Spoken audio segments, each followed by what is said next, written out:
हो गया।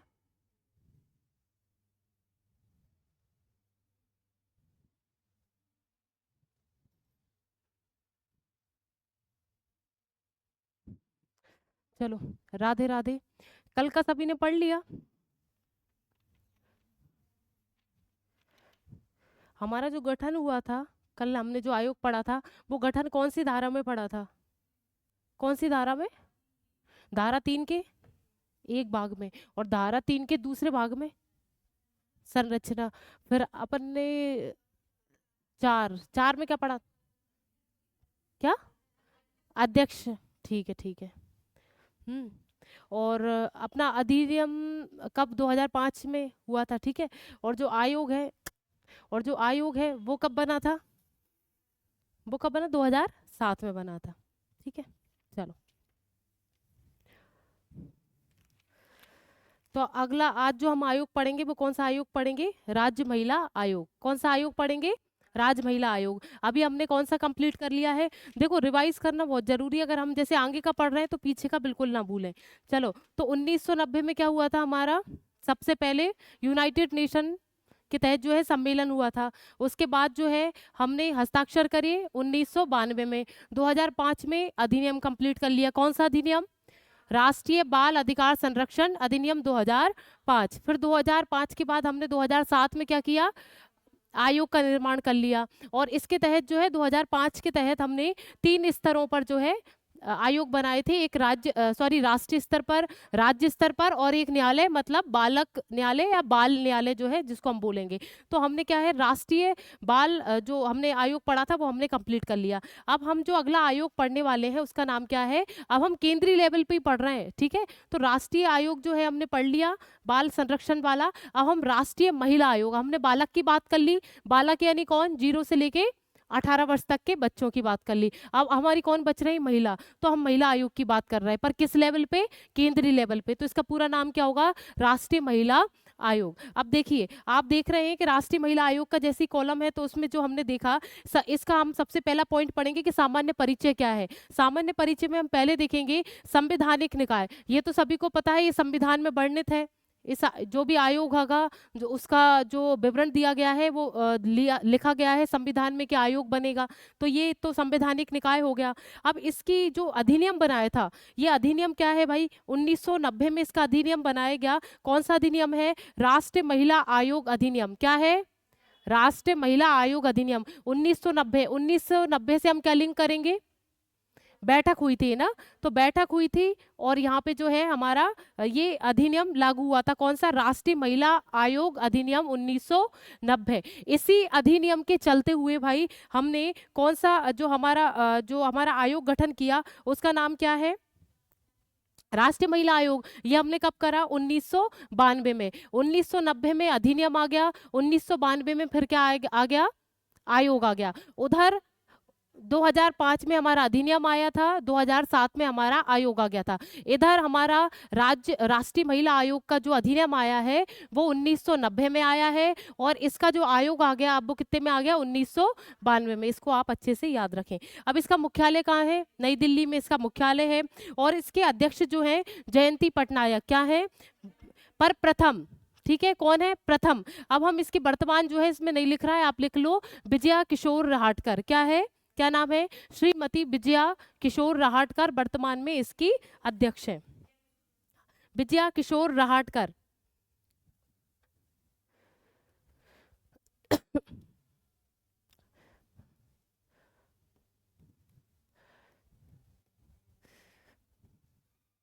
विजया किशोर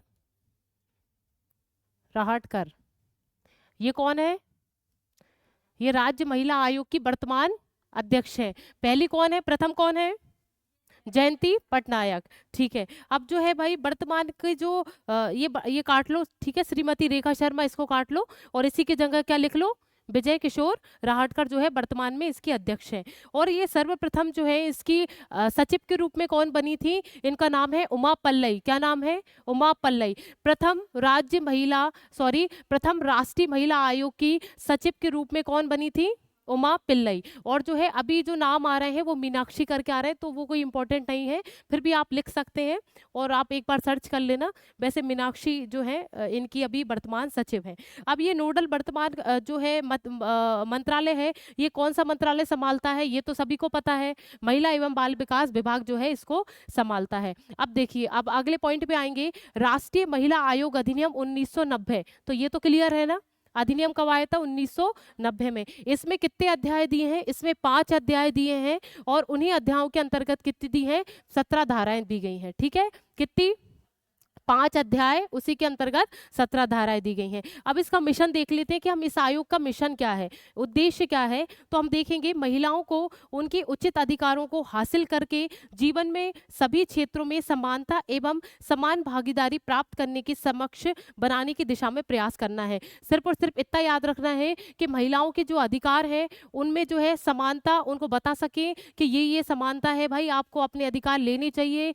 समानता की बात की, जो समानता की बात है उसके प्रति जागरूक महिलाओं को करना इसका एक उद्देश्य है। और इसके प्रति जागरूक खड़े होना कि भाई ऐसे ऐसे कानून लाए जाएं जिसमें महिलाओं का उद्धार हो सके, वो जो है आगे सशक्तिकरण की तरफ बढ़ सके, ऐसा इसका उद्देश्य है। किसका उद्देश्य है, राष्ट्रीय महिला आयोग का।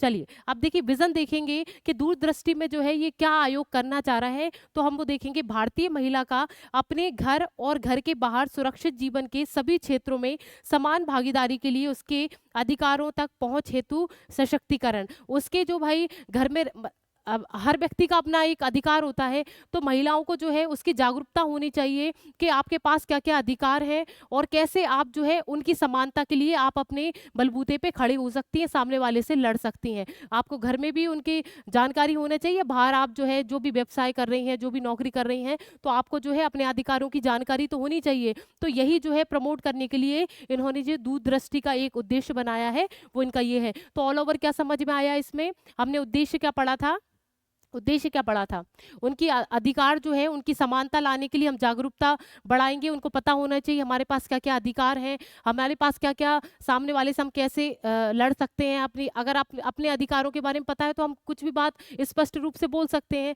तो ये जागरूकता फैलाना इसका काम है। दूरदृष्टि में जो इसका विजन है वो क्या है, वो ये है कि जो भी अधिकार है भाई उसको बहुत अच्छे तरीके से पहचान के जो है आप उसको जो है सशक्तिकरण के रूप में उसको आगे बढ़ाएं और उनको पहचान के अपनी जागरूकता खुद सामने वाले को बताएं कि भाई क्या अहमियत है मेरे अधिकारों की। तो ये सब जो है ऑल ओवर ये तो समझने वाली बातें हैं, तो ये तो रटना नहीं है।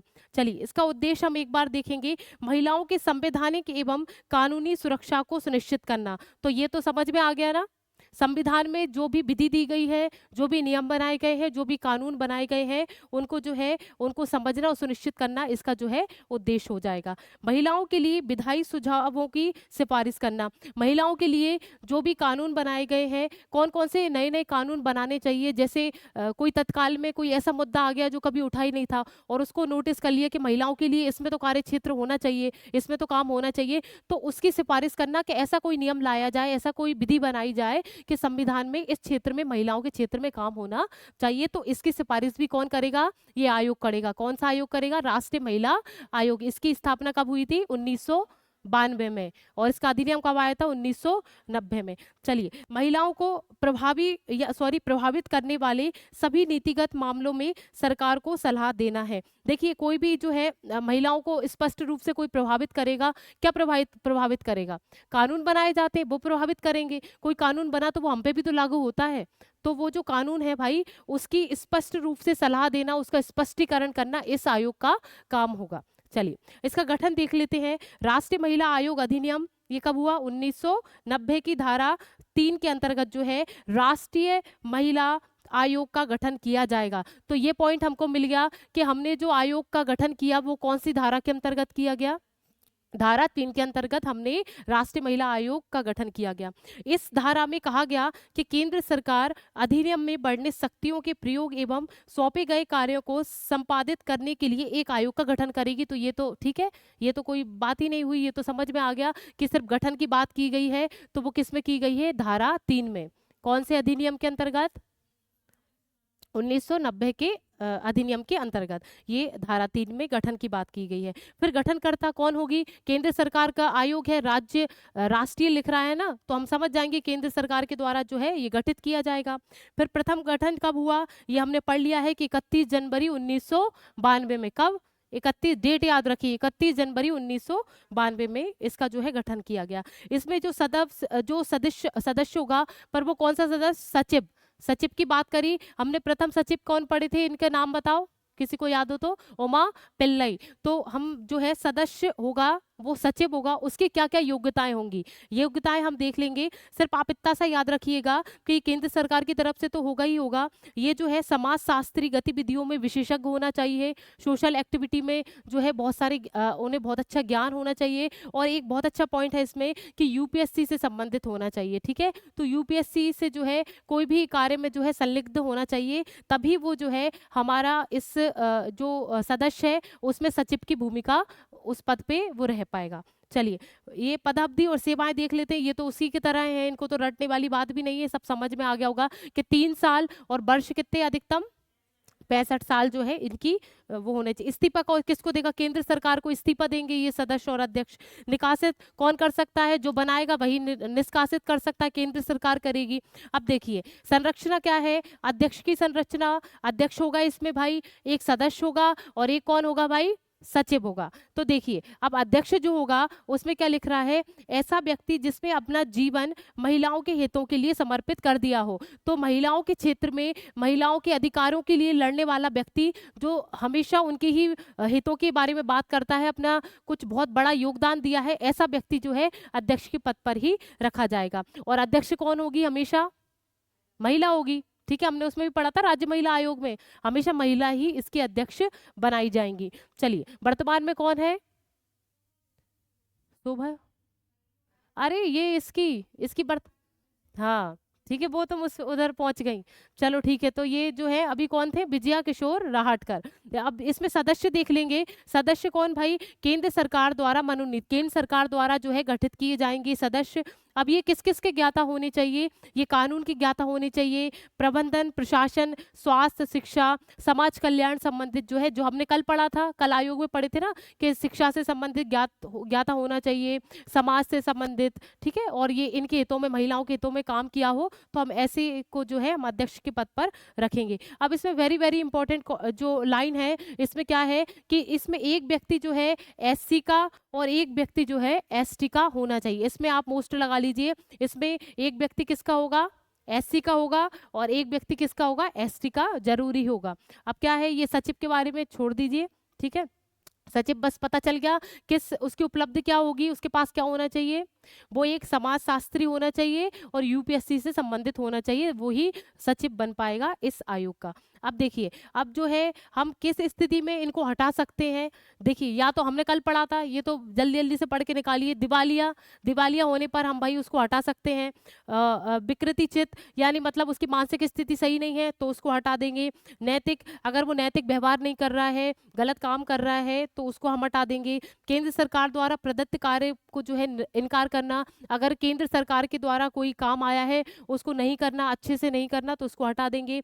और भाई लगातार 3 जो अधिवेशनों में अनुपस्थित रहा हो, लगातार 3 अधिवेशन हुए हैं, उसमें अगर वो अनुपस्थित रहा है, उसकी उपस्थिति दर्ज नहीं हुई है, तो ऐसी स्थिति में उसको हटा देंगे। फिर केंद्र सरकार को ऐसा प्रतीत होता है कि अध्यक्ष या सदस्य का पद पर रहना लोकहित पे नहीं, मतलब कोई ऐसा जो चरित्रहीन है, तो उनको हम जो है अध्यक्ष और सदस्य के पद पर नहीं रखेंगे। चलिए, अब इसको छोड़िए। अब क्या है भाई, वेतन और भत्ते ये कौन देगा? केंद्र सरकार देगी, इसको पढ़ने की आवश्यकता नहीं है। अब रिपोर्ट, रिपोर्ट को भी मत पढ़िए। ठीक है, रिपोर्ट क्या होगा? जैसे आपने रिपोर्ट बनाई तो क्या होगा, वो जो सदस्य, आप नॉर्मल सुन लीजिए, सदस्य और जो अध्यक्ष होंगे वो रिपोर्ट बना के उनने उनको, जैसे उनने अपना एक कोई भी मामला ले लिया, उस पर उनने अपनी एक जांच बना ली कि इसमें ऐसा हुआ, इसमें ऐसा हुआ, इसका निष्कर्ष क्या निकला, वो अपने ऊपर वाले उस पर भेजेंगे। फिर वो उससे अपने ऊपर वाले वो सिफारिश करेंगे ना कि भाई हमने ऐसा मुद्दा देखा, तो हमें जो है संविधान में ऐसा कोई संशोधन चाहिए, तो वो अपने ऊपर वाले को वो पत्र भेजेंगे अपने, और वो उनसे ऊपर वाले को, तो फिर संसद में जाएगा, बहुत वाद विवाद होगा, फिर शायद कहीं जाके जो है संविधान में कुछ बदलाव आ सके। तो बस ये इसमें तो कुछ वो नहीं, जानने की ज़रूरत नहीं है, रिपोर्ट जो है आप खुद से पढ़ सकते हैं। अब क्या है भाई चुनौतियाँ, ये भी पढ़ने की आवश्यकता नहीं, पर फिर भी हम एक बार देखते हैं। कोई वास्तविक विधायी शक्ति का ना होना, ये बहुत निरर्थक बात है।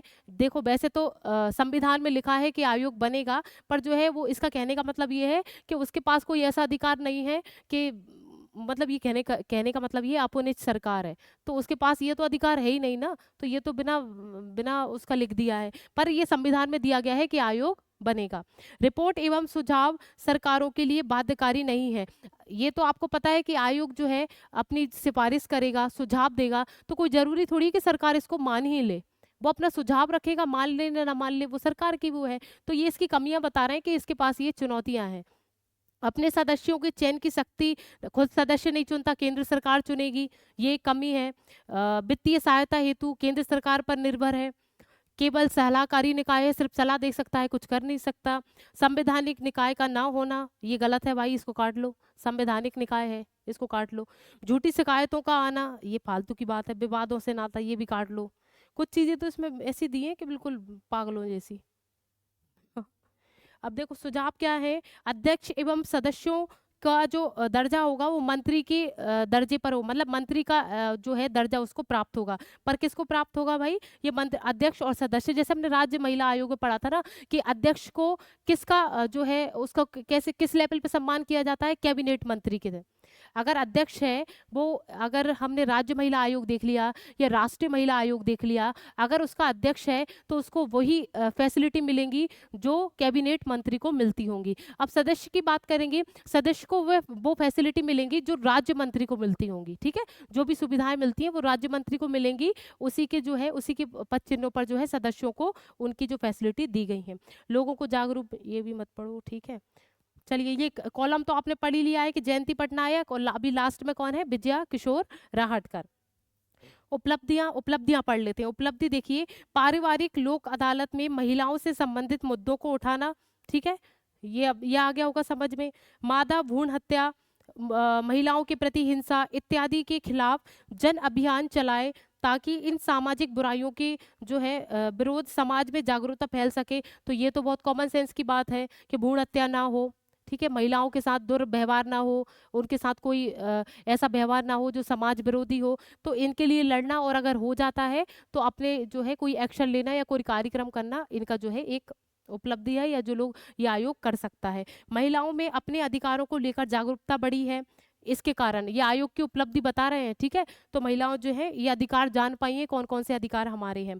कार्यशालाओं एवं परामर्श आदि का आयोजन करना, कोई भी कार्यशाला या परामर्शदात्री जो समितियां होती ना, उनका कर देना, बहुत अच्छा कार्यक्रम कर देना, तो ये सब इनके जो है अधिकार क्षेत्र में आता है।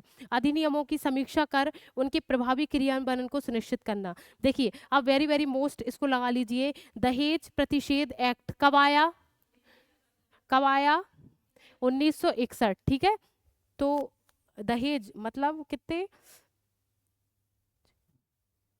6, और मतलब कितने रुपए मांग रहे थे दहेज में, देख लो अपने हिसाब से, है ना। ठीक है, 1961। ठीक है, इसको किसी भी लिंक से याद कर लो, 1961 अच्छा वो है, तो आप इसको याद कर लो। दहेज प्रतिषेध एक्ट कब आया, 1961। 61,000 रुपए मांग रहे थे कि 61 लाख, इस 61 लाख मांग रहे थे। ठीक है, ठीक है, 61 लाख मांग रहे थे, तो दहेज प्रति इनको इनको लग जाएगा। ठीक है, चलिए, तो दहेज प्रतिषेध एक्ट कब आया, 1961 में। PNDT एक्ट, इसको हम क्या बोलेंगे, फुल फॉर्म क्या है इसका, प्री नेटल डायग्नोस्टिक टेस्टिक एक्ट। ये जो है ये कब आया भाई, 1994 में। इसको पढ़ के आपको समझ में आ रहा है, प्री नेटल मतलब क्या, मतलब क्या, बाल विकास नहीं पढ़ रहे, प्री नेटल क्या, हाँ गर्भावस्था। ये किससे संबंधित है, गर्भावस्था से संबंधित है। तो ये एक्ट कब आया, 1994 में। कब आया, 1994। भैया प्रीनेटल नहीं जानते तो आपको पढ़ने की अत्यंत आवश्यकता है, गर्भावस्था अपने टॉपिक है ना। चलिए, तो ये कब आया, 1994 में आया। अब भाई ICP मतलब ये क्या है, भारतीय दंड संहिता, ये कब आई भाई, 1860 में। कब आया, 1860 में। ये तो आप सभी को याद होना ही चाहिए। IPC कब आई भाई, 1860 में। राष्ट्रीय महिला आयोग अधिनियम, ये तो आपको रट गया होगा, 1990 में आए। चलिए, दहेज हमने कितना लिया था, 61 लाख, मतलब ए ऐसे मत कर देना, 1961, ठीक है। और ये PNDT एक्ट कब आया? 1994 में, ठीक है। और IPC की धारा 1860 में। फिर राष्ट्रीय महिला आयोग अधिनियम, ये तो आप सब जानते ही हैं। चलिए, और ये मैं आपको बता चुकी हूँ कि दीवानी न्यायालय जो है उसके अधिकार इन आयोग को प्राप्त होते हैं, ठीक है। छोटी मोटी सुनवाई जो है ये आयोग ही कर निपटा देते हैं। छोटा मोटा कोई मामला है तो ये आयोग जो है सुनवाई करके दोनों पक्ष को संतुष्ट करके इसका जो है निराकरण कर सकते हैं। चलिए, इस पे आ जाइए अन्य तथ्य पर। गिरजा व्यास और रेखा शर्मा, ये कौन है भाई? अध्यक्ष रह चुकी हैं। कौन कौन? गिरजा व्यास और रेखा शर्मा जो है ये 2 कार्यकाल कंप्लीट कर चुकी हैं। मतलब इनने अपना एक कार्यकाल कंप्लीट करके दूसरा कार्यकाल भी जो है इन्होंने कंप्लीट किया है। 2-2 बार ये अध्यक्ष रही हैं। इनका नाम क्या है? गिरजा व्यास और रेखा, ठीक है। रेखा में चल रहे थे तो गिर गए, तो गिरजा व्यास और रेखा शर्मा जो है इन्होंने 2 कार्य कंप्लीट किए हैं, 2 कार्यकाल कंप्लीट किए हैं अध्यक्ष के पद पर। राष्ट्रीय महिला आयोग के पास सिविल न्यायालय, ये मैं बता चुकी हूँ। राष्ट्रीय महिला आयोग अध्यक्ष कैबिनेट, ये भी पता चल गया है, कैबिनेट स्तर का जो है उनको फैसिलिटी मिलती हैं। और सदस्यों को किस हिसाब से मिलती हैं? राज्य मंत्री, ठीक है। महिला एवं बाल विकास विभाग की स्थापना कब हुई भाई? 1900 कब हुई? और मैंने एक और पॉइंट बताया था, किसी को याद है? सबसे पहली क्लास में स्टार्ट ही यहीं से हुई थी। सब भूल भाल गए हैं।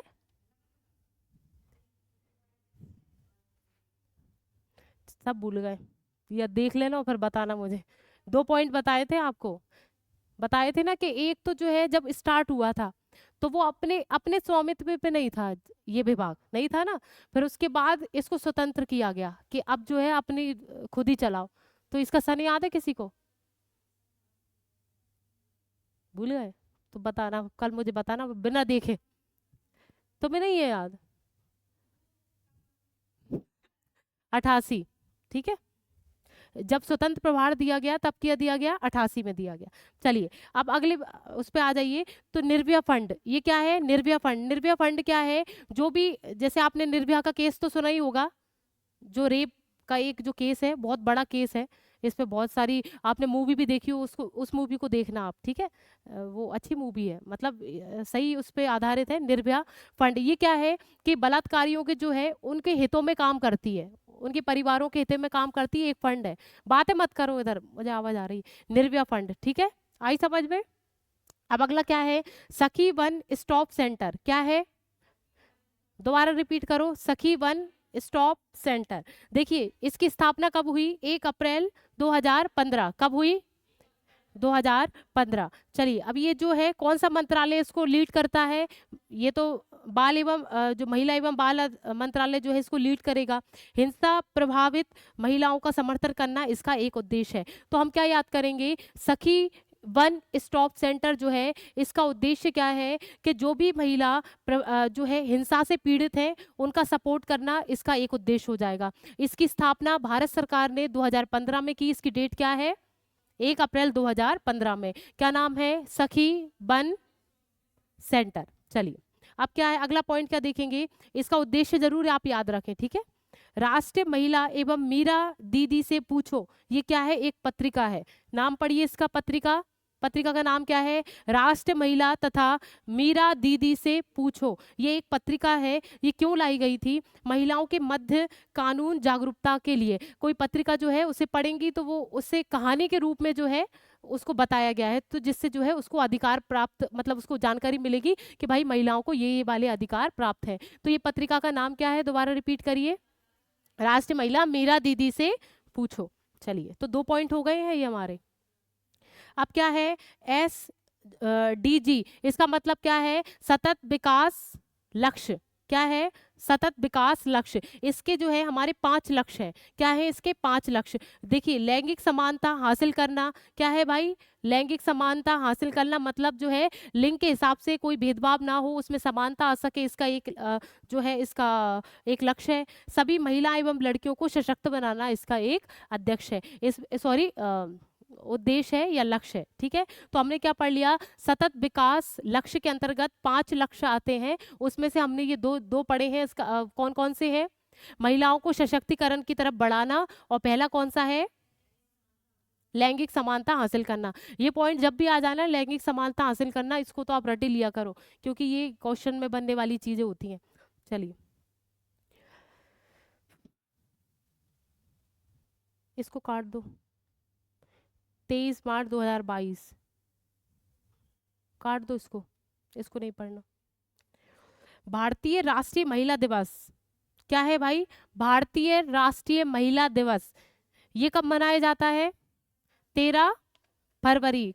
कौन सा दिवस मना रहे हैं हम, भारतीय राष्ट्रीय महिला दिवस। राष्ट्रीय महिला आयोग हम पढ़ रहे हैं, तो उसी से संबंधित हम जो है दिवस भी देख रहे हैं। तो राष्ट्रीय महिला दिवस जो है वो हम कितने को मना रहे हैं, 13 फरवरी को हम ये मना रहे हैं। और ये सरोजिनी नायडू, इनको कौन से उपनाम से जानते हैं, कोई बता पाएगा, इनका उपनाम कोई गांधी जी ने दिया था, भारत की कोकिला।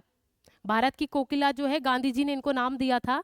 तो ये जो है इनकी याद में जो है, इनकी जयंती पर हम 13 फरवरी को कौन सा दिवस मना रहे हैं, राष्ट्रीय महिला दिवस के रूप में हम इसको मना रहे हैं। सी इज ए चेंज मेकर कार्यक्रम क्या है, इसका नाम क्या है, सी इज ए चेंज मेकर कार्यक्रम।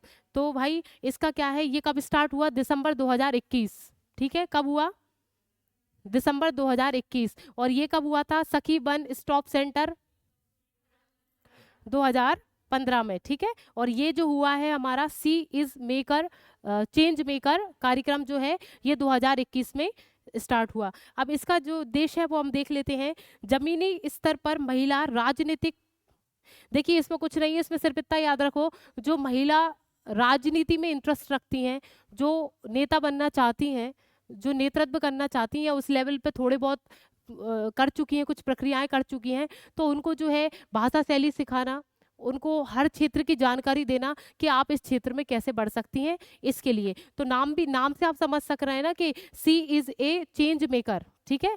तो ये जो है कार्यक्रम इनके लिए, नेताओं के लिए, जो महिला नेता हैं उनको आगे बढ़ाने के लिए किया गया है। उद्देश्य भारतीय राजनीति में महिलाओं को बराबरी का स्थान प्रदान करना। तो ये तो याद करने वाली बात है ही नहीं, समझने वाली बात है, ठीक है। चलिए तो कुछ पूछ लेते हैं। कौन सी दो अध्यक्ष हैं जिन्होंने दो कार्यकाल कंप्लीट कर लिए हैं, गिरजा और रेखा। रेखा में चल रही थी तो गिर गई, चलो। और हमने वो दहेज प्रतिषेध 1961, और ये अपना PNDT 1994। और एक और हमने अधिनियम पढ़ा, वो कौन सा पढ़ा था, भारतीय दंड संहिता कब आई थी, 1860 में आई थी। फिर हमने कौन सा पढ़ा था, ये तो हमें याद ही है। और अभी वर्तमान में कौन अध्यक्ष है, विजया किशोर राहटकर। चलिए अब इससे आगे जो है हम कल पढ़ेंगे। राधे राधे।